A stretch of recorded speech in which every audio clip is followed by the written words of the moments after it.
Olá, tudo bem? Graça e paz a todas e a todos. Nós estamos aqui nesse dia para celebrarmos uma data muito especial para nós metodistas. O dia que nós chamamos do dia da experiência do coração aquecido, né? Um dia marcante na vida dos metodistas. Bom, hoje nós vamos estudar essa revista, uma das lições dessa revista, Em Marcha. Ela tem já algum tempo já que ela foi publicada, e também vou utilizar também esse livro aqui, que é A Pequena História do Povo Chamado Metodista, de John Wesley Dornelas. São materiais assim preciosos que nós temos aí na bibliografia da nossa igreja e tantos outros, né?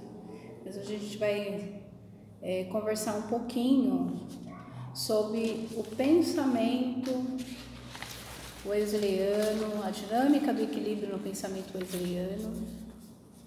Nós vamos começar fazendo uma oração para a gente começar o estudo desse domingo. Amém?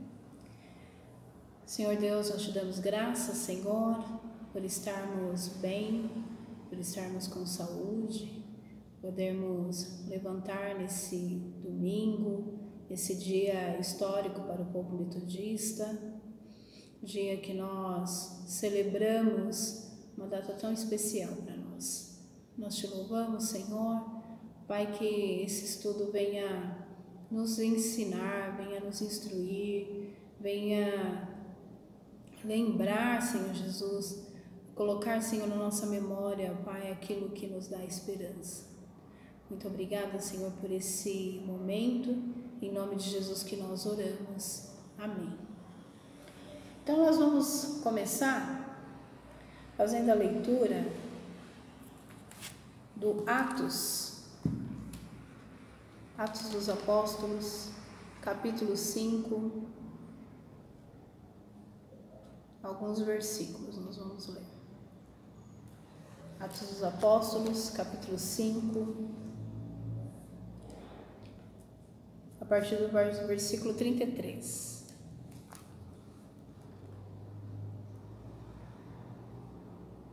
Todos acharam? Dá um tempinho aí para vocês acompanharem comigo a leitura. E diz assim: Eles, porém, ouvindo, se enfureceram e queriam matá-los. Mas levantando-se no sinédrio, um fariseu chamado Gamaliel, mestre da lei, acatado por todo o mundo, por todo o povo, mandou retirar os homens por um pouco. E lhes disse: Israelitas, atentai bem no que ides fazer com estes homens. Porque antes desses dias se levantou Teudas, insinuando ser ele alguma coisa, ao qual se agregaram cerca de 400 homens. Mas ele foi morto, e todos quantos lhes prestaram obediência se dissiparam e deram em nada. Depois desses, levantou-se Judas, o Galileu, nos dias do recenseamento, e levou muitos consigo. Também este pereceu, e todos quantos lhe obedeciam foram dispersos. Agora vos digo: dai a mão a estes homens, deixai-os, porque se este conselho ou obra vem de homens, perecerá. Mas se é de Deus, não podereis destruí-los, porque não sejais porventura achados lutando contra Deus. E concordaram com ele. Chamando os apóstolos, açoitaram-nos, e ordenando-lhes que falassem em nome de Jesus, os soltaram. E eles se retiraram do sinédrio, regozijando-se por terem sido considerados dignos de sofrer afrontas por esse nome. E todos os dias no templo, e de casa em casa, não cessavam de ensinar e de pregar Jesus, o Cristo. Bom, depois dessa leitura, que nós acabamos de fazer, é interessante a gente notar que Gamaliel, ele tem uma atitude bem equilibrada diante da situação que estava ocorrendo ali. Então, os apóstolos tinham feito milagres, estavam pregando em nome de Jesus Cristo e foram presos por isso. E Gamaliel, numa atitude bem equilibrada, ele faz uma proposta para aqueles homens que queriam apedrejar, matar, né, os discípulos, os apóstolos, né, em questão. E aí ele disse assim: olha, alguns já apareceram, já levaram algumas pessoas, arrebanharam muitas pessoas, mas acabou se dispersando. Então, se esses homens, eles não estão falando realmente em nome de Jesus Cristo, em nome de Deus, eles vão passar também como esses outros passaram. Mas se eles forem realmente de Deus, estiverem pregando a palavra, estão de acordo com aquilo que eles estão falando, a palavra não vai passar e a gente vai ver no futuro se realmente eles são ou não são de Deus. E aí esse texto nos leva a pensar um pouco sobre a dinâmica do equilíbrio do pensamento wesleyano. Então, eu vou ler aqui uma introdução aqui da revista, que diz assim, ó: a Igreja Metodista, assim como todas as denominações religiosas, possui suas ênfases doutrinárias. Então, nós temos a nossa doutrina, como outras religiões assim também possuem. A tradição doutrinária metodista orienta-se pelo credo apostólico, pelos 25 artigos de religião do metodismo histórico, que a gente aprende lá quando nós fazemos catecúmenos, né? Pelos sermãos de John Wesley e por suas notas sobre o Novo Testamento. John Wesley viveu na época de mudanças sociais profundas, marcadas por posicionamentos radicais e extremados, tanto na religião como na filosofia, né, no conhecimento. Porém, no meio de tantas divergências, Wesley apresentou formas equilibradas de manifestar a fé e a prática do Evangelho sem cair em extremismos. Então, a gente pode voltar um pouquinho na história e a gente perceber que toda a história desse pensamento wesleyano que nós temos hoje, ele vem exatamente porque Wesley viveu num momento histórico muito conturbado, né? Então, Wesley viveu nesse momento em que há uma fusão da Igreja Católica e da Igreja Protestante lá na Inglaterra. Então tem uma igreja, né, a Igreja do Estado, vamos dizer assim, a Igreja Anglicana, a Igreja do Estado, em que havia muitas divergências, né, entre os próprios irmãos, né? E por conta disso, John Wesley firma o seu pensamento nessa questão do equilíbrio, né? E isso não vem de um pensamento sem fundamentos, pelo contrário. Então, a tradição metodista, ela sempre tem uma fundamentação bíblica, ela se pauta por esse cuidado, né, de entender a palavra de Deus, de interpretar a palavra de Deus, né, de não manipular a palavra de Deus. E aí nós temos algumas tendências teológicas que John Wesley vive no seu tempo. Então, alguns teólogos do tempo de John Wesley interpretavam a salvação como ato exclusivo da iniciativa de Deus. Tudo estava nas mãos de Deus. Ele resolvia tudo. Outros já afirmavam que o esforço humano garantia a salvação. Então, tinha aí dois extremos. Ou Deus cuidava da salvação, então ele salvava e ponto, e outros que atribuíam a salvação ao ser humano, a uma condição pessoal. Então, eu decido se salvo ou não. Cada ser humano decidia sobre sua própria salvação. Enquanto uns enfatizavam a necessidade de um crescimento diário na fé como fruto da ação de Deus em sua vida, outros pregavam a justificação como um ato definitivo de Deus, feito uma só vez na pessoa, uma vez salvo, salvo para sempre. Então a gente até conhece algumas pessoas, alguns irmãos que pensam assim, né, de outras denominações, né? Então eu sou predestinado à salvação. Por outro lado, haviam aqueles que davam ênfase no aspecto geral da salvação, dizendo: a salvação é para todos. Todos os seres humanos serão salvos, independente do seu estado de vida. Já outros defendiam a salvação como algo individual e pessoal. Um grupo religioso pregava a importância da fé, da santidade na vida interior, chegando a limitar o cristianismo à meditação e devoção. Outros pregavam a necessidade de expressar a fé através das obras, enfatizando os frutos do Espírito e desenvolvendo um elevado sentido de responsabilidade social. Então a gente vê que nesse tempo, nesse período, há uma diversidade de pensamentos sobre a salvação. Então, há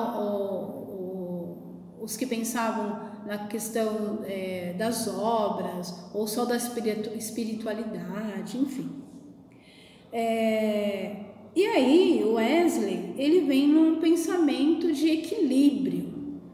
E aí, é sempre bom a gente falar sobre a questão do equilíbrio, que não é uma questão de você estar em cima do muro, não é isso. É de você não ser nem salgado demais e nem tão pouco sem sal. Seria algo temperado, seria algo pensando em todos os extremos, né? E você chegar numa posição equilibrada. Então ele diz assim, ó, salvação. Na salvação, tanto há iniciativa de Deus quanto resposta do homem. É Deus quem age em nós, mas o homem tem liberdade de aceitar ou não essa ação. Deus não nega ou viola a liberdade do homem, mas opera por meio dela. Então, John Wesley vem com esse pensamento de que a salvação é para todos. Porém, eu decido se eu quero aceitar essa salvação ou não aceitar essa salvação. Deus não nos tira o livre-arbítrio, né? E John Wesley dizia assim, ó, essas são palavras dele: Deus não nos tirou o entendimento, mas iluminou e fortaleceu. Muito menos tirou nossa liberdade, o nosso poder de escolher o bem ou o mal, o certo ou o errado. Ele não nos forçou, mas sendo assistidos pela sua graça, como Maria, né? Maria, a irmã de Marta, devemos escolher a melhor parte. Então, quando nós estamos de frente com essa graça de Deus, então nós podemos decidir se nós queremos aceitar essa graça, que é esse favor imerecido, de estarmos aceitando essa salvação de Cristo, né, de escolher o bem, o mal, o certo ou o errado. A gente tem essa escolha, e aí a gente faz essa opção de seguir a Cristo, de aceitá-lo como Jesus, Salvador e Senhor das nossas vidas, mas essa é uma decisão minha. A salvação é para todos, então ela está aí para todos, sem acepção de pessoas, porém é uma decisão pessoal. A justificação e a santificação, que é outra ênfase do pensamento de John Wesley. Para Wesley, não há santo sem que seja justificado, ou seja, é impossível haver santidade sem o perdão dos pecados. A santificação é a anulação contínua do domínio do pecado sobre a pessoa, restauração da vida. Ser justificado é aceitar a misericórdia de Deus em Jesus Cristo, é renovar-se pelo poder de Deus em seu Espírito Santo. Então, quando nós entendemos a justificação, é que o homem pecou, está distante, né, de Deus, distante do Senhor, e ele precisa reconhecer o seu pecado, pedir perdão, né, e ser justificado por Jesus Cristo. Então essa é a nossa convicção da questão da justificação e santificação. E a santificação é um processo, né? A santificação como Wesley diz aqui, é a anulação do domínio do pecado. Então, a cada dia eu vou me livrando de algo que eu faço e que eu sei que não é da vontade de Deus fazer, e isso gera um processo, uma transformação da nossa vida. A outra ênfase do pensamento equilibrado de John Wesley é universal e pessoal. John Wesley partia da clássica afirmação litúrgica: Cristo na cruz fez um completo, perfeito e suficiente sacrifício pelos pecados de todas as pessoas. Então, a obra de Cristo é oferecida a todos, sem acepção de pessoas. Porém, a apropriação dessa graça é pessoal, particular em fé, como eu já disse. Cristo me amou e morreu por meus pecados. Essa era a compreensão daquele que aceitava essa obra. Então, conosco aconteceu isso, né? Nós temos a convicção de que a obra que Cristo fez lá na cruz do Calvário, de ter se entregado por nós na cruz, ela é suficiente, ela é perfeita, ela é completa. Então, Jesus já fez isso por nós e hoje nós podemos ter essa redenção, essa salvação por meio desse sacrifício. Nós não cremos que a gente precisa fazer um outro sacrifício para que esse ato seja completo na nossa vida. Pelo contrário, a obra de Cristo ela foi perfeita, completa e suficiente para nos salvar. O testemunho e os frutos do Espírito, que é outra ênfase do pensamento de John Wesley. Então, John Wesley descreve o Espírito Santo como aquele que ilumina o nosso entendimento, retifica as nossas vontades, renova a nossa natureza, une a nossa pessoa com Cristo, dá-nos a certeza da nossa adoção como filhos e filhas, guia-nos em nossas ações, purifica e santifica a nossa alma e o nosso corpo para o gozo completo e eterno de Deus. Porém, ele adverte que é impossível afirmar a presença do Espírito sem a imediata manifestação dos frutos, como diz a palavra de Deus lá em Mateus 7, 15 a 18. Vamos ler lá. O que diz lá em Mateus? Versículo 16. Pelos seus frutos os conhecereis. E é interessante essa palavra da questão dos frutos, né? Quando nós pensamos, quando nós somos a manifestação do Espírito Santo de Deus em nossas vidas, elas precisam vir seguidas dos frutos do Espírito. As pessoas precisam olhar em nós e reconhecerem algo que a gente faz, os frutos que a gente dá, se realmente nós somos filhos de Deus, se realmente nós estamos sendo guiados pelo Espírito Santo, né?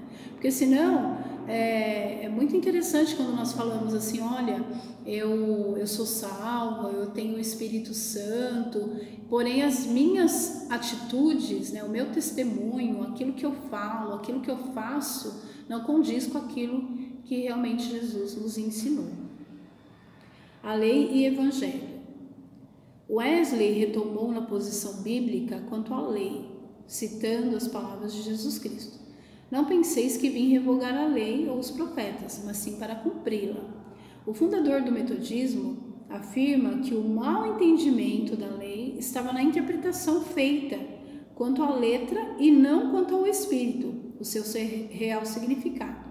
Os legalistas, os fariseus, os saduceus, eles não entendiam o sentido espiritual da lei, limitando-se a reproduzir o sentido que lhes interessava. Então a gente vê várias vezes essas pessoas citando versículos bíblicos para tentar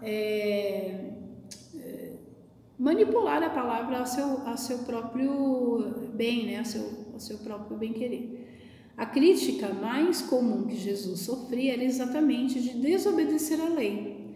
Então, por exemplo, Jesus curou no sábado, então tinha lá a lei, guardar o sábado, e Jesus desrespeitou a lei porque ele salvou, ele curou alguém num dia que a lei dizia que não era para fazer, né?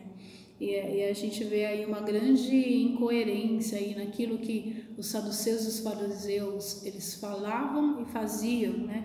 E quando Jesus ele mostrava o amor, né? Por exemplo, curar uma pessoa, independente do dia, e eles o criticavam por isso, né? E a outra questão, outra ênfase do pensamento equilibrado de John Wesley, a santidade pessoal e responsabilidade social.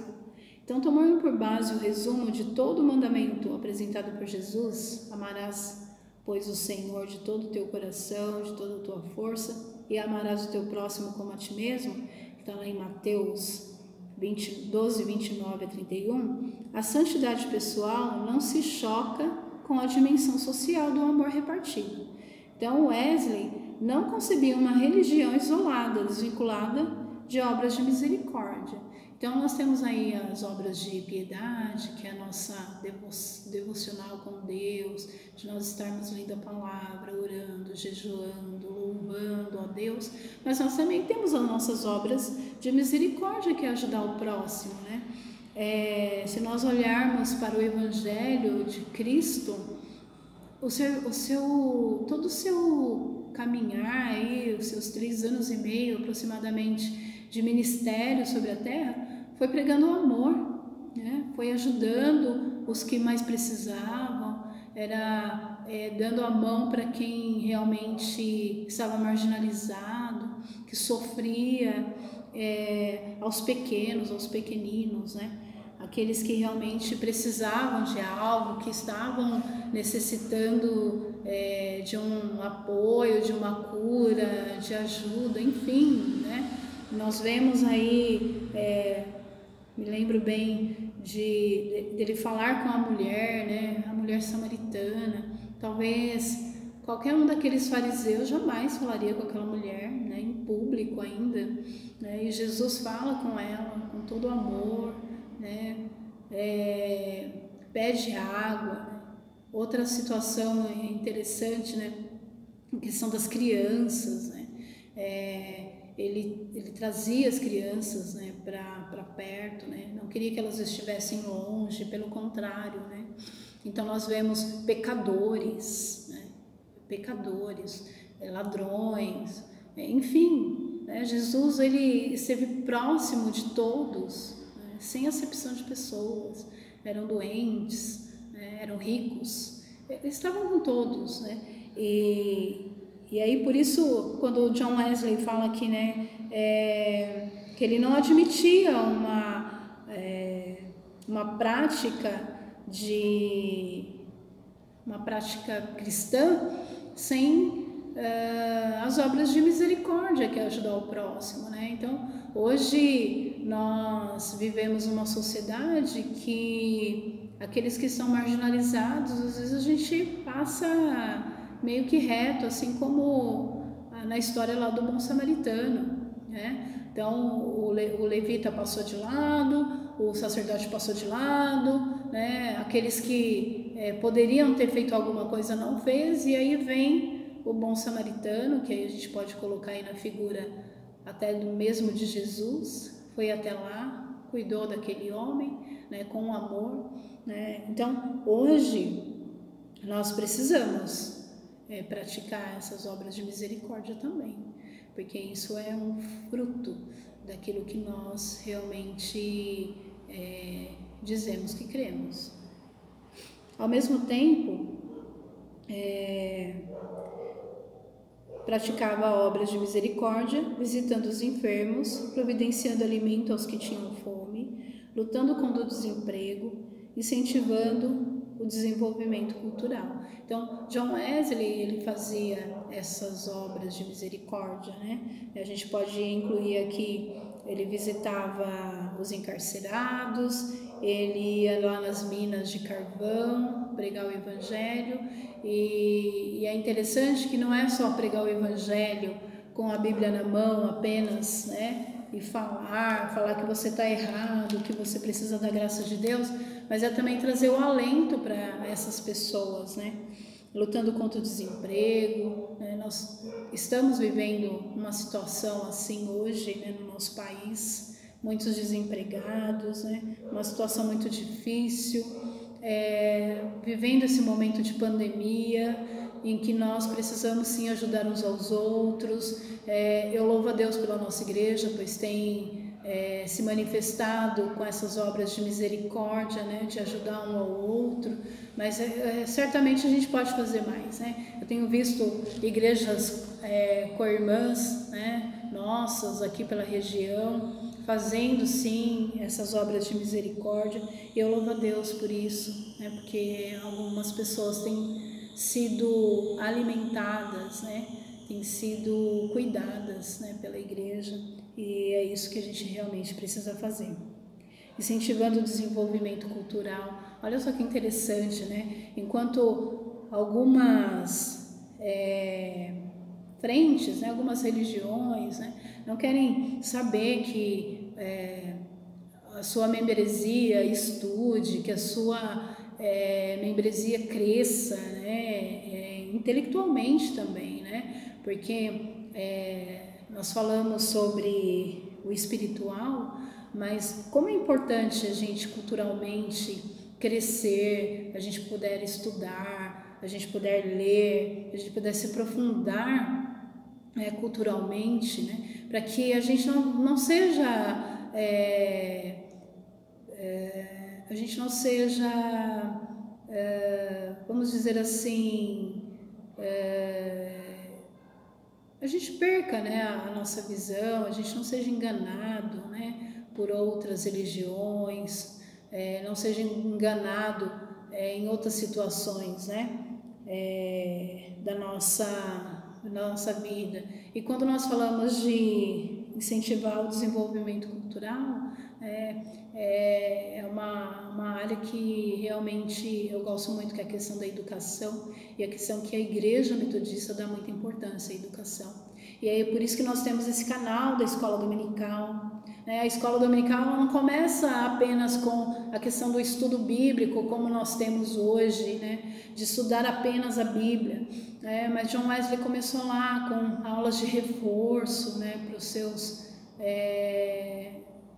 seus membros, para aquelas pessoas que participavam lá das sociedades, né, metodistas.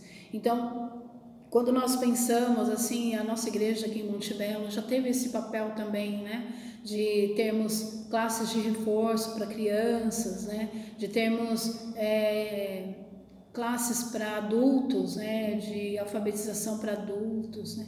Isso é muito importante, porque a gente precisa de um povo que realmente entenda, e não entenda só das coisas seculares, né. Então consiga ler, ir no mercado fazer uma lista de compras, saber fazer contas, né, não ser enganado por aí, né, conseguir pegar um ônibus, né. Então, além de tudo isso, né, nós não sermos enganados na palavra. Hoje, por exemplo, a gente tem um canal da internet que a gente escuta várias pregações, né, de vários níveis, né, de religiosidade. E se nós conhecermos realmente a palavra, nós entendermos realmente a nossa doutrina, então nós não seremos enganados, né? Pelo contrário, nós poderemos ter aqui, diante desse desenvolvimento cultural, a gente pode ter a nossa voz, a gente pode falar, a gente pode discordar, concordar, enfim, né? Fazer uma leitura mais ampla, né? Da vida, né? E aí, para a gente ir concluindo aqui a nossa aula hoje, nós observamos como as ênfases doutrinárias, consideradas básicas do cristianismo, a dimensão do equilíbrio do pensamento de John Wesley. Ser metodista no século XVIII, num tempo de tantas radicalidades, significava procurar e exercitar esse equilíbrio. Então, é engraçado que tudo isso aqui aconteceu lá no século XVIII, e quando a gente ouve essa palavra, né, radicalidades, né, parece tão atuais, e aí a gente precisa procurar esse equilíbrio, né, a gente fazer essa leitura, né, de vida, a gente fazer essa leitura. Nesse final de século e milênio, percebemos que a posição radical continua presente, isso é verdade. Essa revista foi feita no finalzinho lá dos anos 90, e já estamos aqui no século 21, e o que nós podemos, né, fazer, o que nós podemos contribuir para o pensamento teológico equilibrado nesse tempo, né? Quais são as decisões que nós podemos tomar? A gente vai ficar indiferente, né, em cima do muro? Eu comecei essa conversa sobre a questão do equilíbrio, que não é ficar em cima do muro, né, para a gente tomar uma posição, né? E aí, qual é a posição que nós vamos tomar? Né? Nós vamos ficar ali com posições, talvez, de ficar olhando, observando, vendo como que a onda vai, se ela vem, ou se nós vamos realmente tomar, né, uma posição, né? E a posição metodista continua sendo hoje a de equilíbrio, como nos tempos de Wesley. É assim que a gente tem visto a nossa posição como metodistas. Então, nós não podemos concordar com fanatismo, radicalidade ou extremismos, e nem aceitarmos o descaso, a indiferença ou ficar em cima do muro. Quanto às convicções cristãs fundamentais, nós não podemos. A nossa herança wesleyana nos impulsiona a buscarmos e a vivermos o pensamento expresso na famosa frase de Wesley: no essencial unidade, no não essencial liberdade e em tudo caridade. Então, quando nós ouvimos essa frase, a pastora Ruth falou isso essa semana, sobre a questão da unidade, né, na unidade da casa. E no essencial é o que nós temos, nós precisamos ser unidos, né? Nós precisamos unidos. É interessante que a pastora Ruth começou a falar sobre uma questão, né? Unidade juntos, né? Isso realmente não é uma redundância, não. Nós precisamos estar em unidade. E unidade não significa concordar com tudo, porém saber que nós estamos juntos, né? Que apesar do meu pensamento talvez não seja o mesmo que o meu, o seu pensamento não seja o mesmo que o meu, nós estarmos juntos no essencial, né? Nós estarmos juntos no que realmente é importante, né, para as nossas vidas. E acima de tudo, a caridade, né?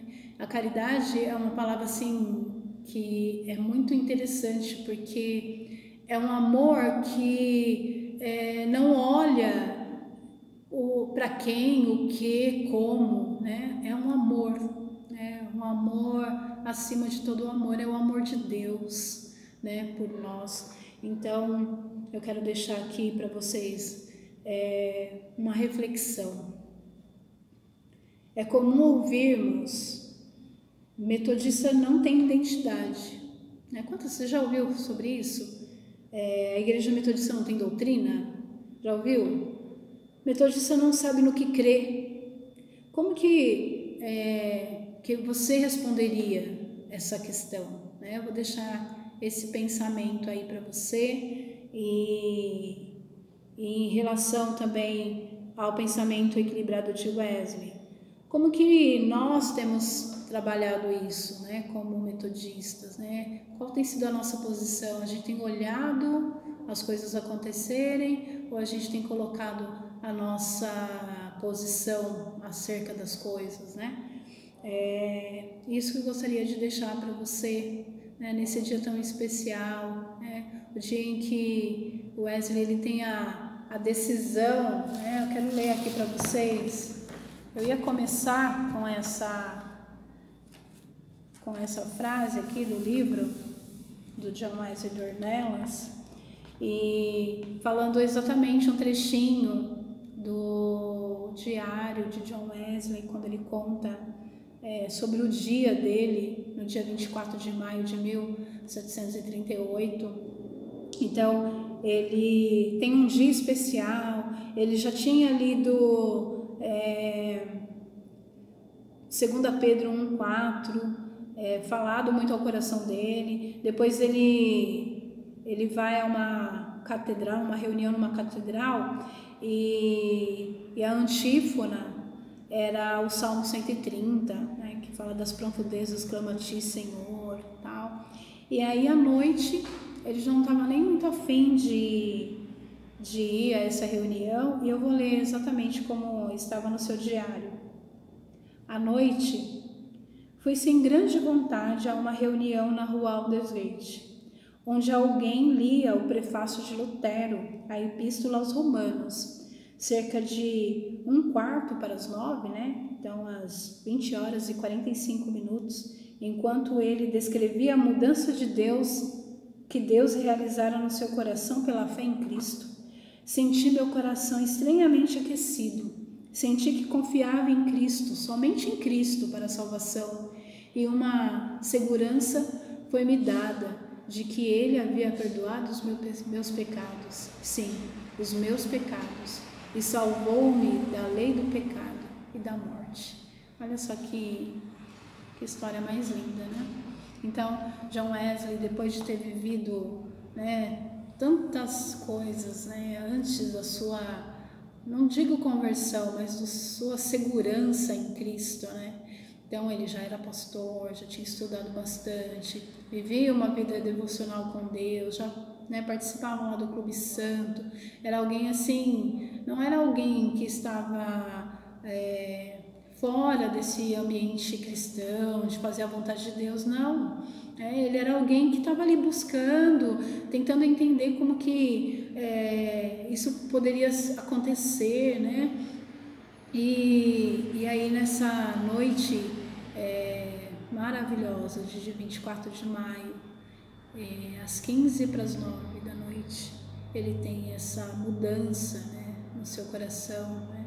E eu gostaria de orar para que nós tenhamos realmente, dentro dos nossos corações, encontrar realmente esse equilíbrio nas nossas atitudes, nas nossas ações, e que tudo aquilo que esse homem de Deus, chamado Wesley, né, algumas pessoas talvez não gostam muito de ouvir sobre ele, né, porque parece que a gente o traz como sei lá, um Deus, alguém, né? Não é nada disso, né?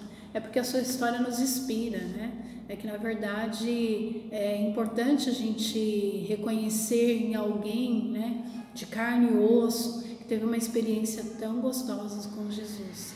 E assim, e nesse momento eu quero orar para que a gente tenha uma experiência com o Senhor, né? A cada dia a gente pode ter isso, né? Sentir o nosso coração assim de uma forma especial, né? E depois, se você quiser compartilhar lá no grupo da igreja alguma experiência que você teve, né, com o Senhor e que te fez mudar, né, a sua forma de adorar a Deus, fez uma forma de servir a Deus, você possa compartilhar conosco lá no grupo da igreja, tá bom? Então nós vamos orar agora, colocarmos as nossas vidas no altar do Senhor e agradecer a Deus pela nossa igreja. Amém? Senhor Deus, nós te damos graças mais uma vez, Pai, pelo teu amor, pelo teu cuidado, pelas nossas vidas, Senhor. Ó Deus, agora eu te peço, Pai, que em nome de Jesus nós possamos ter pensamentos, Senhor Jesus, equilibrados, Senhor Jesus, diante de Ti, que aquilo que a gente fala, Senhor, ela possa ter ações, Senhor, concretas, Senhor.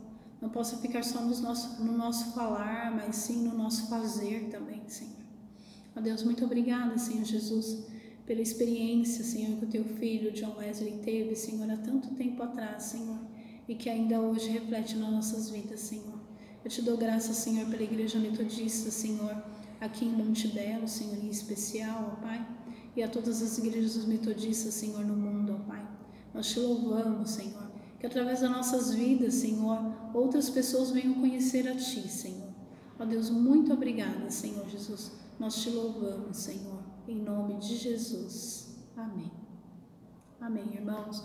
Um bom dia para vocês. Que Deus abençoe. E até semana que vem.